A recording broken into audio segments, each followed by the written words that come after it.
Hello aspirants, most welcome to Currentnomics YouTube channel.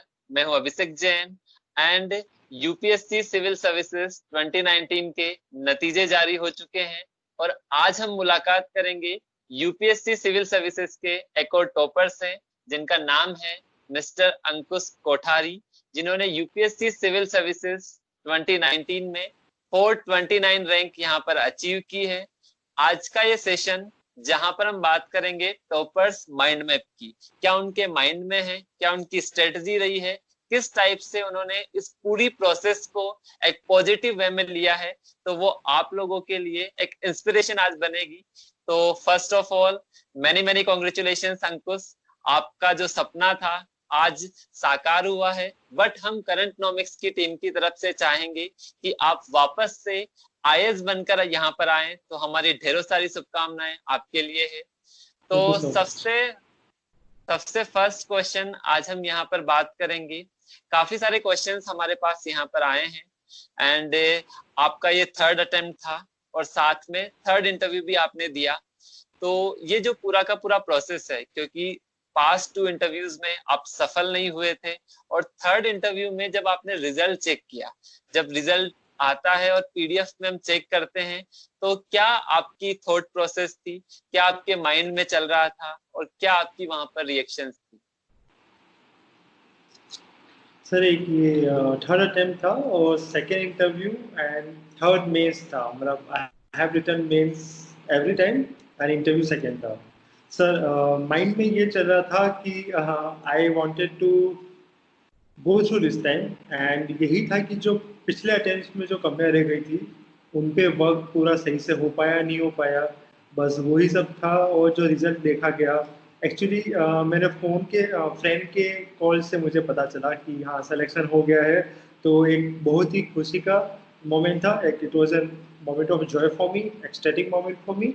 And जो भी मेरे से स्ट्रॉन्ग एरियाज मेरे रहे और जो वीक एरियाज रहे, जो कमियाँ थी, जो मैंने जिन पे वर्क किया, वही मैं आज शेयर करना चाहूँगा ताकि उनसे कुछ सीख पाए जो फेलो एक्सपीरियंस अपने देख रहे हैं। डेफिनेटली अंकुश, आपकी जो शॉर्टकमिंग्स रही, जहां पर आपने इम्प्रूवमेंट किया, वो फ्यूचर एस्पिरेंट्स के लिए काफी मददगार रहेगी, ताकि अगर वो किसी ऐसे एस्पिरेंट से सीखते हैं जो ठोकर खाकर गिरता है, तो बाद में उनकी जो राह में अड़चने आती है वो थोड़ी मिनिमाइज यहाँ पर हो जाती है। नेक्स्ट क्वेश्चन हम बात करेंगे। आप मिडिल क्लास फैमिली से आते हैं और सबसे टफ क्वेश्चन होता है, जो यूपीएससी की प्रोसेस होती है काफी लॉन्ग प्रोसेस होती है। तो इस पूरी प्रोसेस के दौरान किस टाइप से अपने आप को मोटिवेट रखा जाए, क्योंकि 2 अटेम्प्ट में लगातार फेल होने के बाद काफी टफ टास्क होता है अपने आप को इसी सर्विसेज के प्रति अलाइन रखना। तो आपकी क्या इंस्पिरेशन यहाँ पर रही? देखिए यहाँ पे ज़रूरी होता है एक अंदर से इंट्रिंसिक आपकी इंस्पिरेशन हो। मेरे लिए यह आई थी एक तो मेरी मदर से, जो इन्होंने फाइनेंशियली भी संभाला है घर को और मुझे भी सपोर्ट किया है, हर वक्त मोटिवेट किया है। मैं यहाँ पे बताना चाहूँगा कि मैं अपनी मदर के साथ रहता हूँ और मैं एक सिंगल चाइल्ड हूँ। तो यह मेरे लिए काफ़ी अच्छा मोटिवेटिंग फैक्टर था। सेकेंडली, जिस तरीके से मैंने देखा है आईएएस ऑफिसर्स को काम करते हुए, मेरे कुछ कॉलेज के सीनियर्स वगैरह भी हैं जो सेलेक्ट हुए सर्विस में। और इसके अलावा मैंने जो गवर्नमेंट ऑफ इंडिया में मेरे इंटर्नशिप के दौरान काम किया था, तो यहाँ से मुझे प्रेरणा मिली कि हाँ मुझे लगे रहना है और हार नहीं माननी है, क्योंकि यह है एक ऐसा एग्ज़ाम है जो आपके इंटेलिजेंस से ज़्यादा आपके हार्डवर्क और आपके परसिवरेंस को टेस्ट करता है। तो यह सारे फैक्टर्स ने मुझे काफ़ी सपोर्ट किया कि मैं आगे से आगे बढ़ता रहूँ और रुकूँ नहीं। डेफिनेटली हमने न्यूज़पेपर में पढ़ा था कि आपने बताया था कि आपने ministry of road and transport में आपने इंटर्नशिप की थी और वो आपका एक इंस्पिरेशन रहा था सिविल सर्विसेज के प्रति। तो वहां पर आपने ऐसा क्या देखा कि आपको लगा कि नहीं, मुझे अब आईएएस बनना है, मुझे सिविल सर्विसेज में जाना है?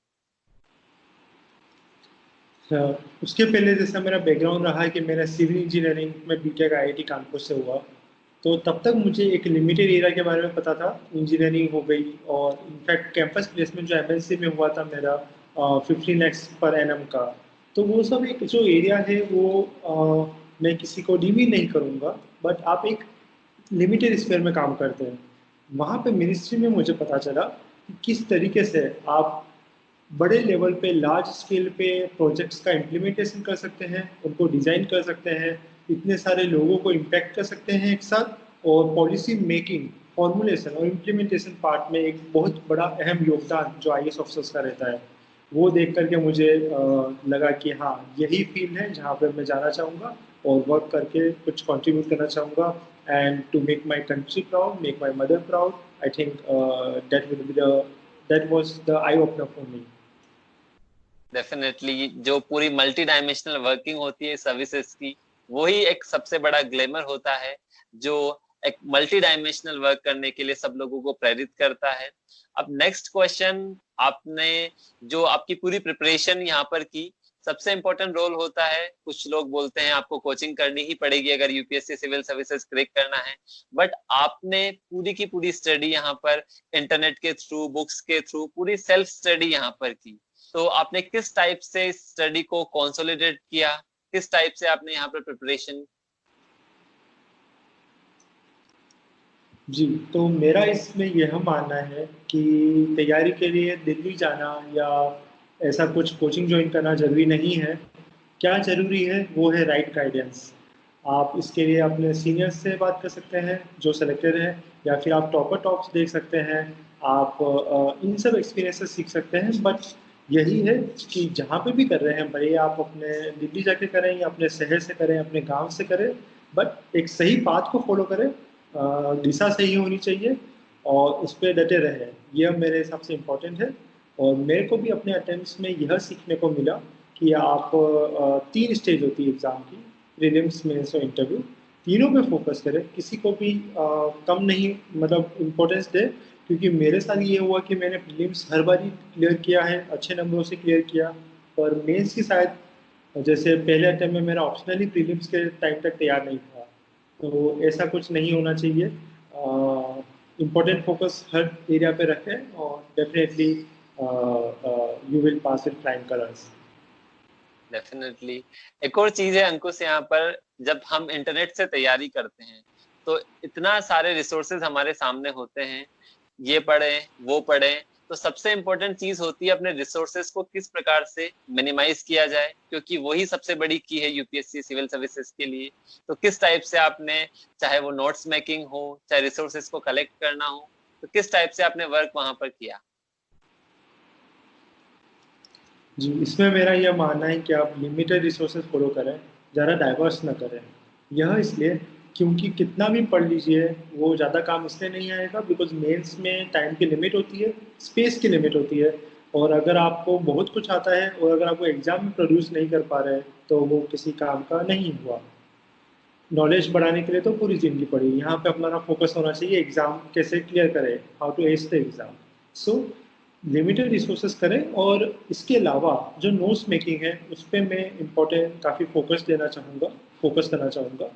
क्योंकि मेंस के टाइम पे जैसे आपके 9 पेपर्स रहते हैं कंटिन्यूसली, तो इतना टाइम नहीं मिलता कि आप रिवाइज कर पाए, सारे बुक्स वगैरह गो थ्रू करें, इसलिए एक नोट्स कंसाइज फॉर्म में होना ज़रूरी है।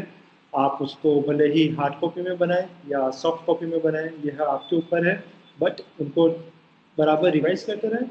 और यही मैं कहूँगा, मतलब जैसे करंट अफेयर्स हो गए तो उसमें न्यूज़पेपर पढ़ रहे हो, तो प्रीलिम्स और मेंस का एक साथ पढ़ा जा सकता है, दोनों सेपरेटली पढ़ने की ज़रूरत नहीं है।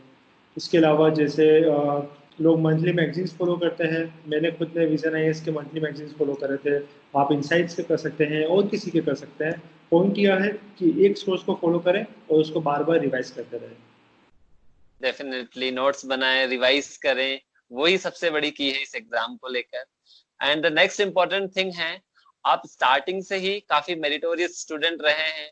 स्टार्टिंग में आपने आईआईटी कानपुर से बीटेक किया, देन आपका केट में सिलेक्शन हुआ, आपको आईआईएम बेंगलुरु मिला, एंड बट जब आप यूपीएससी सिविल सर्विसेज की तैयारी करने आए तो आपको यहाँ पर 3 अटेम्प्ट्स लगे। तो आपने क्या मिस्टेक्स यहाँ पर की जो फ्यूचर एस्पिरेंट्स अवॉइड कर सकते हैं? तो उन मिस्टेक्स को कैसे इम्प्रोवाइज यहाँ पर किया जा सकता है? जी, यहाँ पे मैं अपनी जैसे मिस्टेक्स की बात करना चाहूँगा, ताकि उनसे अगर कुछ किसी को भी फ़ायदा हो सके, तो वो एक बड़ी सौभाग्य की बात होगी। पहला ये कि जो पहला अटेम्प्ट था उसमें मेरा फोकस था प्रीलिम्स पे, कि प्रीलिम्स निकलना चाहिए, इसकी वजह से एक अटेम्प्ट बर्बाद नहीं होना चाहिए। तो वहाँ पे मैंने जैसा कि बताया ऑप्शनल मैंने इग्नोर कर दिया। ये ऐसा नहीं होना चाहिए, ऑप्शनल आपका पहले से प्रिपेयर होना चाहिए। अब हुआ यूँ कि पहले अटेम्प्ट के बाद मेरा ऑप्शनल में कम पढ़ने के बावजूद 266 मार्क्स आए थे और मैं उससे संतुष्ट था। तो जो दूसरा अटेम्प्ट रहा वहाँ पे मैंने जीएस पे फोकस किया और मुझे लगा कि ऑप्शनल में पहले कम पढ़ के अगर इतने नंबर आ गए तो अगली बार पढ़ के 280 नंबर तो आ ही जाएंगे।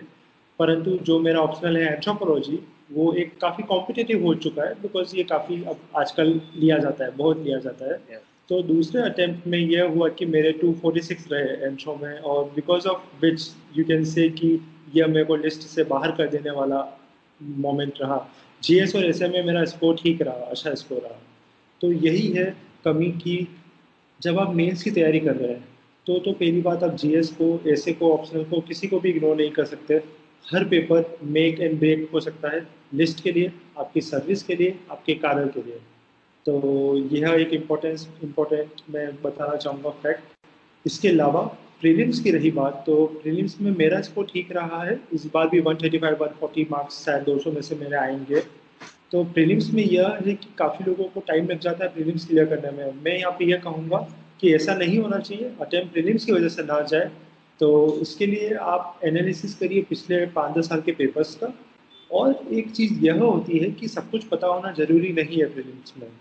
काफ़ी क्वेश्चंस कहीं से भी थोड़े नए आ जाते हैं, बट आप उनको आराम से कर सकते हैं अगर आप ऑप्शंस को अच्छे से देखें। कई बारी एलिमिनेट करके आपको आंसर आराम से मिल सकता है। और अगर मेरा मानना है कि दो चॉइस में कंफ्यूजन हो रहा है, चार में से दो आपने हटा दिया और दो चॉइस में कंफ्यूजन है, देन रिस्क लीजिए। मेरे हिसाब से एक आइडियल अटेम्प्ट होगा कि आप 90 से 95, 90 टू 95 क्वेश्चंस तो बिल्कुल अटेम्प्ट करने का टारगेट रखिए। और यही मैं कहूँगा प्रीलिम्स के लिए कि ऑप्शंस को अच्छे से देखिए, बारीकियों पे ध्यान दीजिए। ज़्यादातर क्या होता है कि वो मिनिस्ट्री है तो उसमें घुमा देंगे, मिनिस्ट्री ऑफ स्किल के बजाय मिनिस्ट्री ऑफ लेबर कर देंगे। तो ये सब कुछ कुछ एरियाज होते हैं, ड्रास्टिक चेंज आ गया। तो ये कुछ वर्ड्स होते हैं जहाँ पे वो खेलते हैं, ऑलवेज ट्रू, नॉट ट्रू। तो ऐसे चीज़ों पे फोकस करिए, अच्छे से देखिए, क्वेश्चंस को अच्छे से पढ़िए, 2 बार पढ़िए। और मेरे हिसाब से इसके अलावा प्रीलिम्स को अच्छे से किया जा सकता है अगर इन पे ध्यान दिया गया तो। डेफिनेटली। एक और चीज यहाँ पे मैं कहना चाहूँगा एक्चुअली, सीसेट में मेरा लास्ट टाइम स्कोर अच्छा रहा था, 187 थे, 200 में से 187 थे। तो कई बार लोग या स्पेशली ह्यूमैनिटीज वाले सीसेट की वजह से रह जाते हैं। तो यही यहाँ पे वापस कहूँगा कि किसी को भी इग्नोर मत करिए, सीसेट भले ही क्वालिफाइंग हो, बट आप इस पर पूरा अच्छे से ध्यान दीजिए। मैथ्स वगैरह जो आती है काफ़ी सिंपल आती है, 10वीं तक की होती है। आप उसको अच्छे से पढ़िए ताकि ऐसा ना हो कि सीसेट की वजह से अपना जो एक अटेम्प्ट है वो खराब हो जाए। डेफिनेटली पूरा होलिस्टिक तैयारी करके ही यूपीएससी सिविल सर्विसेज में टॉपर बना जा सकता है। किसी भी सेगमेंट को यहाँ पर हम इग्नोर नहीं कर सकते, और स्पेशली मेंस में तो हमें हर एक पेपर पर अलग से मेहनत करनी होगी यदि हम यहाँ पर यूपीएससी टॉपर बनना चाहते हैं। आपने अभी यहाँ पर एक चीज बोली कि कुछ ऑप्शनल्स काफी पॉपुलर होते हैं, जैसे अभी हम देखेंगे एंथ्रोपोलॉजी काफी पॉपुलर यहाँ पर रहा है। तो बच्चे कंफ्यूज होते हैं कि हमें कौन सा ऑप्शनल यहाँ पर चूज करना चाहिए, और एक्चुअली होता क्या है, जो ऑप्शनल पॉपुलर होता है वो उसकी तरफ भागते हैं, जबकि अपनी स्ट्रेंथ को वो नहीं समझ पाते। तो आप क्या सजेशंस यहाँ पर देना चाहेंगे ऑप्शनल को चूज करने से लेकर? जी, ये काफ़ी अच्छी बात उठाई है। ऑप्शनल इम्पोर्टेंट होता है, ये मैंने खुद ने नोटिस किया है। मेरे भी अटेम्प्ट्स में कई कई लोगों का सिलेक्शन इस वजह से हो जाता है, रुक जाता है। तो कुछ पॉइंट्स का ध्यान रख सकते हैं। पहला, ऑप्शनल वो लेना चाहिए जिसमें आपको इंटरेस्ट है, क्योंकि आपको वो अच्छे से स्टडी करनी है। In my case, anthropology, I think it didn't come naturally to me. अगर मेरे से आज पूछा जाता कि मेरे को अगर आइडिया होता तो मैं शायद मैथमेटिक्स प्रेफर करता। मेरे इंजीनियरिंग बैकग्राउंड और एप्टीट्यूड के साथ भी मैच करता है। उस टाइम पे मुझे लगा कि शायद मैथमेटिक्स का इतना नहीं है, इतना सिलेक्शन नहीं होता, या जो भी है सोर्सेस नहीं मिलते। तो आप एक ये अच्छे से स्टडी करिए कि आपका कहाँ इंटरेस्ट आएगा और उसी तरीके से ऑप्शनल लीजिए। दूसरा मैं ये कहूँगा कि कुछ ऑप्शनल पॉपुलर होते हैं, जैसे एंथ्रोपोलॉजी पॉपुलर हो रहा है, पीएसआईआर है, सोशियोलॉजी है, ये सब पॉपुलर है, ऑप्शंस में आता है, ज्योग्राफी वगैरह। इसमें यह है कि मैं फ़ायदा और नुकसान बता सकता हूँ, डिसीजन तो आप ही का रहेगा। फ़ायदा ये है कि अगर कोई पॉपुलर है, मतलब वो अच्छा परफॉर्म कर रहा है, आपका भी चांस है अच्छा परफॉर्म करने का। सेकेंडली, सोर्सेस इजीली अवेलेबल हो सकते हैं, आपको गाइडेंस मिल जाएगी, टॉपर का मटेरियल, नोट्स वगैरह मिल जाएंगे। ये तो मैंने बता दिया फ़ायदे की बात। अब यहाँ पे एक नुकसान ये हो सकता है कि अगर पॉपुलर है, तो मतलब वो कॉम्पिटिटिव है, इज हाईली कॉम्पिटिटिव। तो आप एक सिंपल एक तरीके से एक कोचिंग का मटेरियल पढ़ के या एक किताब पढ़ के उस ऑप्शनल में अगर आप सोच रहे हैं कि मैं 300 पार कर लूंगा, तो ऐसा शायद पॉसिबल ना हो। Because it is everything is relative in UPSC, आपको दूसरों से अच्छा करना होगा। तो अगर आप कॉम्पिटिटिव या पॉपुलर ऑप्शनल ले रहे हैं, देन आप इस चीज़ को इंश्योर करें कि आप उसमें एक्स्ट्रा रिसोर्सेज पढ़ें और एक्स्ट्रा सोर्सेज पढ़ें और अपने आंसर्स को यूनिक बनाएं। तो मेरे हिसाब से ये दोनों पॉइंट्स का ध्यान रखें किसी भी ऑप्शन को सिलेक्ट करते टाइम। डेफिनेटली डेफिनेटली, ये जो आपका गाइडेंस है काफी मोटिवेट करेगा सब फ्यूचर एस्पिरेंट्स को और एक राइट पाथ उनको दिखाएगा, क्योंकि ये सारी काफी सारी क्वेरीज आती है जब वो टॉपर से सुनते हैं, तो डेफिनेटली उनको ये चीजें एक राइट डायरेक्शन में लेकर जाती है। नाउ द नेक्स्ट क्वेश्चन है, अभी हमने आपके बारे में पढ़ा था तो वहां पर हमने देखा कि आपके घर में पिछले 10 सालों से टीवी नहीं था, तो उसके पीछे क्या बेसिक आइडिया था, कि आपका क्या थॉट था उसके पीछे, तो सब एस्पिरेंट्स जानना चाहते हैं उस चीज को लेकर। इस बारे में मैं बस यही कहूँगा कि जैसे एक जैन फिलोसॉफी भी है, मैं जैनिज्म को मानता हूँ, जैन रिलीजन से बिलोंग करता हूँ। तो यहाँ कहा जाता है अपरिग्रह, जैसे कि लिमिटेड रिसोर्सेस में रहना और खुश रहना, यह एक बहुत ही इम्पोर्टेंट है। आगे आगे सर्विस में जाएंगे तो वहाँ भी अपनी इच्छाओं पे कंट्रोल करना, नियंत्रण रखना और लिमिटेड रिसोर्सेस में कैसे अच्छे से जिए, यह बहुत इंपॉर्टेंट है। सस्टेनेबल डेवलपमेंट भी यहीं से आता है। मेरे केस में क्लास 10 के बाद से टीवी वगैरह, पहले जो था ब्लैक एंड वाइट टीवी था 10 के पहले, वो हमने निकाल दिया था। और 10 के बाद से हमने नया टीवी नहीं परचेज किया, बिना टीवी के ही रहे हैं। इनफैक्ट अभी एक किराए के मकान में हम रहते हैं। तो यहाँ पे यही चीज़ है कि ये मदर का भी और मेरा भी पहले से फोकस था कि आगे पढ़ाई करनी है। पहले तब आईआईटी की तैयारी थी, बाद में यूपीएससी की तैयारी हो गई। तो अपने हिसाब से रिसोर्सेज देखिए, जितना ज़्यादा करेंगे और अगर आप अपने आप को नियंत्रण रख पाते हैं तो वेल एंड गुड है। अदरवाइज मेरे हिसाब से यह कुछ साल हैं जो अपनी ज़िंदगी को बनाते हैं, और एकदम फोकस होकर तैयारी करनी चाहिए। मुझे कभी ऐसा नहीं लगा कि टीवी की ज़रूरत है, घर वालों को नहीं लगा, तो इसलिए हमने बिना टीवी के, बिना एसी के, इन सब चीज़ों के हम रहे हैं। आई थिंक इससे कोई भी बंदा, तो इससे यह मान सकते हैं कि किसी भी बैकग्राउंड से हो, आप अपर क्लास से, मिडिल क्लास से हैं, या फिर आप हम्बल बैकग्राउंड से आते हैं, मेरे हिसाब से कोई भी इस एग्जाम को क्लियर कर सकता है। आप बस डटे रहिए, बने रहिए, आगे बढ़ते रहिए। अंकुश, आपने ये बहुत प्यारी बात यहाँ पर बोली, और परिग्रही का जो आपने एग्जाम्पल दिया जैन फिलोसफी को लेकर, ये पूरा का पूरा जो आपका संघर्ष है, इतने सालों से आपने चाहे आईआईटी की तैयारी की हो, चाहे आपने आईआईएम में सिलेक्शन पाया हो, और फाइनली अपना यूपीएससी के अंदर मुकाम हासिल किया हो, हर एक एस्पिरेंट जो इस वीडियो को देख रहा है, आपके संघर्ष से एक नई प्रेरणा लेगा, एक नई ऊर्जा उसको मिलेगी कि किस तरह से हमारे पास रिसोर्सेज लिमिटेड होते हुए भी हम उसको फ्रूटफुली यूटिलाइज कर सकते हैं, और दुनिया में ऐसी कोई चीज नहीं है जिसको हम हासिल नहीं कर पाए। तो आपका ये जो पूरा संघर्ष है, हर एक एस्पिरेंट के लिए एक इंस्पिरेशन यहाँ पर बनेगा। तभी हमने जब उसको रीड किया तो हम सब सरप्राइज थे कि टीवी नहीं होना एक कुछ ना कुछ एक उसके पीछे एक बड़ी वजह रही होगी। और जो आपने आज ये वजह बताई, डेफिनेटली एक दिल को छूने वाली बात जो आपने यहाँ पर बोली। थैंक यू, आपने ये गाइडेंस सब एस्पिरेंट्स को दिया, तो वो डेफिनेटली इसको अपनी फ्यूचर लाइफ में यूज कर पाएंगे। नाउ द नेक्स्ट क्वेश्चन हमारा, हम बात करेंगे वो सब एस्पिरेंट्स जो यूपीएससी प्रीलिम्स 2020 की तैयारी कर रहे हैं, और स्पेशली फर्स्ट टाइमर्स की हम बात कर रहे हैं। तो उनको सबसे ज्यादा डाउट होता है, क्योंकि ये मोस्ट डिफिकल्ट और मोस्ट डायनेमिक पार्ट लगता है प्रीलिम्स को क्रैक करना। तो लास्ट 1 मंथ में किस स्ट्रेटेजी को वो फॉलो करें, और आपके इतने अच्छे मार्क्स रहे हैं, लगातार 3 कंसेक्यूटिव प्रीलिम्स आपने क्लियर किए हैं, तो आप उनको एक राइट पाथ यहाँ पर बताइए। प्रीलिम्स के लिए देखिए, सबकी अपनी स्ट्रेटेजी होती है। तो मेरी जो स्ट्रेटेजी है वो कुछ लोगों के लिए काम कर सकती है, कुछ के लिए नहीं। तो मैं यही कहूँगा कि आप अपना पाथ चूज करें और सोच समझ के करें जो भी कर रहे हैं। मेरे केस में ये रहता था कि मैं फोकस करता था, लिमिटेड सोर्सेज से पढ़ा, किताबों से वगैरह से। और उसके बाद मेरा फोकस था कि मैं डाइवर्स करूँगा अलग से अलग टेस्ट पेपर्स दे करके। तो मैं हमेशा प्रीलिम्स के लिए 100 से अधिक टेस्ट पेपर्स वगैरह दिया करता था, और उनका एक रिवीजन करना इम्पोर्टेंट है। तो मैं एक डायरी वगैरह मेंटेन रखता था जिसमें इम्पोर्टेंट पॉइंट्स में नोट डाउन कर लेता था, और उनको बराबर मैं सुबह टहलते हुए या किसी भी टाइम पे जब थोड़ा चेंज करना है तो उनको मैं एक बार गो थ्रू कर लेता था ताकि वो याद रहे। तो ये मेरी स्ट्रेटेजी थी कि मैंने काफ़ी टेस्ट पेपर दिए, मॉक टेस्ट वगैरह दिए थे प्रीलिम्स के।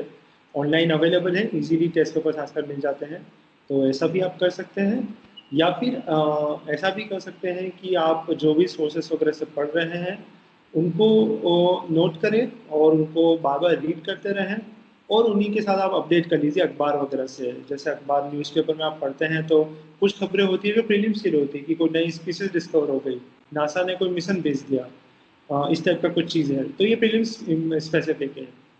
तो इसको आप नोट करके रख सकते हैं। ये प्रीलिम्स के लिए नॉर्मली रहता है।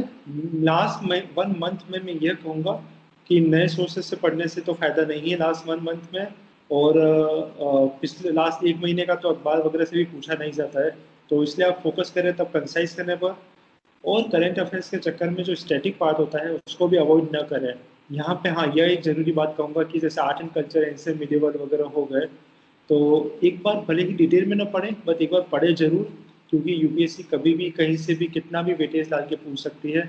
पता पड़ा कि आर्ट एंड कल्चर छोड़ के चले गए और 7-8 क्वेश्चन उसी में से आ गए, तो ऐसा नहीं होना चाहिए। हर एरिया पे ध्यान दीजिए, इम्पोर्टेंस देखिए, ध्यान दीजिए, ज़्यादा नहीं तो थोड़ा बहुत पढ़ लीजिए उसमें। ज़्यादा टाइम पॉलिटी हिस्ट्री को दिया जा सकता है, बट एक बार देखिए ज़रूर, किसी को भी अवॉइड न करें, ये मैं कहना चाहूँगा। डेफिनेटली ये जो आपका राइट पाथ है, गाइडेंस है, सभी एस्पिरेंट्स को एक नई दिशा देगा ताकि सब लोग यूपीएससी प्रीलिम्स इस बार क्रैक कर पाएं और मेंस में अपना 100% पोटेंशियल के साथ अपीयर हो। लास्टली हम चाहेंगे आप एक होलिस्टिक मोटिवेशनल मैसेज सभी एस्पिरेंट्स को दे, क्योंकि इतना सारा स्ट्रेस इस यूपीएससी प्रिपरेशन के दौरान होता है। हर दिन लगता है कि नहीं, हमसे नहीं होगा, हम छोड़ देंगे। तो किस टाइप से पूरी प्रिपरेशन में अपने आप को मोटिवेट रखे, तो छोटा सा मोटिवेशनल मैसेज हम चाहेंगे आपसे। फाइनली मैं यह कहना चाहूँगा कि जैसे आईआईटी, आईआईएम और यूपीएससी का एग्ज़ाम, आईएएस का एग्ज़ाम मैंने दिया है, शायद क्रैक भी किए लिए तीनों। यूपीएससी में तो जो भी रैंक रहेगी, इस हिसाब से मैं यह कहूँगा कि इम्पोर्टेंस है यहाँ पे आपके कॉन्फिडेंस की काफ़ी ज़्यादा। मुझे भी लगता था कि जैसे अगर मैं 2 एग्ज़ाम पहले क्रैक करके आया हूँ तो यहाँ पे शायद पहले बार में, दूसरी बार में तो हो ही जाना चाहिए, बट ऐसा नहीं हुआ। तो मैं यही कहूँगा कि आप गिव अप मत करिए, कॉन्फिडेंट रहिए, अपनी जो भी गलतियाँ हुई, कमियाँ अगर हैं किसी भी एरिया में, उसको सुधार करें और आगे बढ़ते रहिए। अगर आप डेडिकेटेड हैं, डिटरमाइंड हैं और डिवोटेड है तैयारी को लेकर के, तो आपका सिलेक्शन बिल्कुल नहीं रुकेगा। First attempt, second attempt, third attempt, कभी भी नंबर आए बट आप जरूर सेलेक्ट होंगे। आप बस गिव अप मत करिए, और मेरी शुभकामनाएं आपके साथ है। डेफिनेटली अंकुश, आपका इतना राइट गाइडेंस सब इंस्पिरेशन, सब जितने भी हमारे कैंडिडेट्स हैं उनको काफी एक नई एनर्जी देगा।